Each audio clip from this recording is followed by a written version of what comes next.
I'm Darrell Watkins, and let's queer up faith. Investigative report details psychological impact of Guy Hammond's ministry. An investigative report by Uncloseted Media exposes Strength in Weakness Ministries, an international organization founded by Minister Guy Hammond that promotes soft conversion therapy under the guise of compassionate pastoral care. Marketed heavily within Christian communities, the ministry encourages individuals experiencing same-sex attraction to suppress their identity, embrace lifelong celibacy, or pursue opposite-sex marriages. Unlike older conversion therapy groups that promise to fully change a person's sexual orientation, Hammond's program acknowledges that attractions may persist, but insists that acting on them is spiritually unacceptable. This subtle framing has allowed the organization to bypass ban policies and gain access to churches, schools, and religious institutions worldwide. Through survivor accounts, the investigation reveals the severe psychological toll inflicted on participants. Former members detail an environment dominated by intense spiritual guilt, shame, and continuous self-policing. Mental health experts featured in the report emphasized that forced suppression of identity frequently leads to deep-seated trauma, severe anxiety, depression, and elevated risk of suicidal ideation. Despite widespread medical consensus condemning sexual orientation change efforts, Strength in Weakness continues to grow its international reach.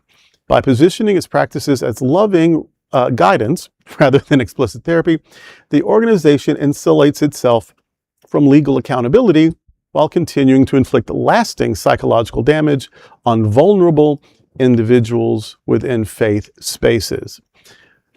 I'm going to behave. I'm going to be polite. I'm going to be kind and professional and grown up. I might not be. And grown up and all of those kinds of things. At least I'm going to make an effort. But this is so antithetical to spiritual wholeness, to spiritual health, because the point of spirituality is authenticity. If your spiritual basis is to lie, to hide, to be ashamed of who you are, to deny who you are, okay, I know you still like, you're primarily attracted to your own sex, but try to marry the other one anyway, because that's fair to her or him. That's good for everybody, right? No. Or, yeah, we know you're still attracted, but just be lonely. Just be celibate and lonely, because, that's good for you. But that's love. That's not love. If you love me for who I am. You love me for all of me and not for someone who's willing to try to fit into your shoe size or whatever. So no, this is just one more way of abuse. It's a toxic definition of love. It is a toxic definition of spirituality. Queer people are here. There is part of everything as trees, flowers, birds, bees, straight people, bi people, people of every color. Queer people are here. And if you want to save queers, save them from bigotry, save them from prejudice, save them from discrimination so that they can live in authenticity and in wholeness. That's how you save a queer, by blessing their queerness. Yeah, I mean, this is just, it's disgusting. It's a disgusting story to me. What conversion therapy does to people is horrendous. The trauma, I mean, most LGBT people that are much older live with a certain degree, all LGBT people live with a certain degree of trauma, but to compound that, and, I agree, to force someone to hide who they are, I'm reminded of, the guy in World War II who was the code breaker, Alan Turing, who pretty much won the war, and he was chemically castrated and ended up killing himself. Sure. So you can't tell people to not be who they are and have it not seriously traumatized them. Mendacity and shame are not building blocks of spirituality. I don't see this necessarily as conversion therapy, although I do think that this is insidious. I see this more as some kind of a behavioral or thought system modification, because I think the proposition is you don't have to change who you inherently are. I think this is the proposition that they're getting at. You can still have these attractions. If they go away, great. And I use all of these in quotation marks. If they go away, great. just don't act on them. So they're not asking you in this organization to not be who you think you are. They're asking you to set that aside and take up the cross or whatever your burden is and whatever you have been given as whatever cross it is that you must bear.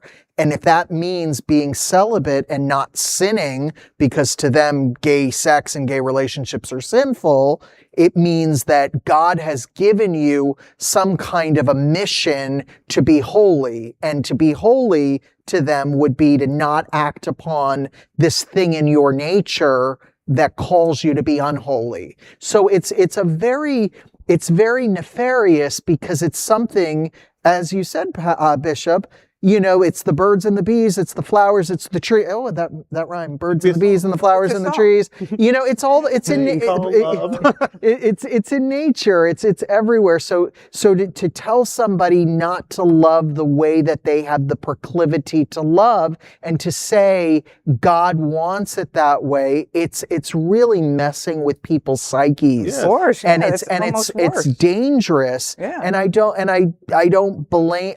think anybody should unalive themselves, but I don't blame people for having suicidal ideation when you get yourself put in a corner, you know, pushed into a corner with this organization that tells you, yeah, continue having those ideas and those, you know, psychological circumstances inside of you. You just can't act on them because God, the baby Jesus cries every time you do. But I hate that they resort to that, but I also hate that people believe that. Yeah. Like, we can show you the scientific studies. We can show you the people who are living their lives and happy about it. We can show you people who've been in relationships for hundreds of years. Right. We can show you all these things. You can't show me God.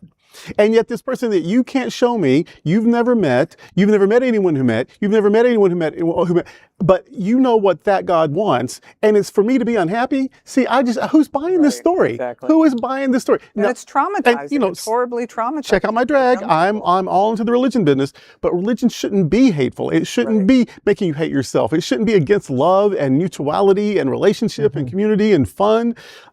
This is what a fundamentalist is. It's someone who's desperately afraid that somebody somewhere is having a good time. We don't need to be fundamentalists to be spiritual or religious or in community. So yeah, I just hate that they sell it, but I hate more that people buy it. And I agree. And I, as a non-religious person who's spiritual, I do love to practice and study the Buddhist and Hindu teachings. I do believe that religion should be separate from government and it shouldn't be in schools. But though I do believe in the freedom of religion, I understand the importance that it has in people's lives, but I also understand the harm and the negative effect that it has in people's lives. If we're not able to pass laws banning conversion therapy, what are things that we can do to hold the church accountable or hold any religion accountable and prevent these things from happening? Like, how would we address the root and the cause of it? Well, I mean, I think we need to change hearts and minds somehow. Somehow change hearts and minds. We say every Sunday at Sunshine Cathedral, and also every day on the Queer God Squad, you are God's miracle, not God's mistake. Right. That's the message. And that's the message to all these kids who are having to go through this.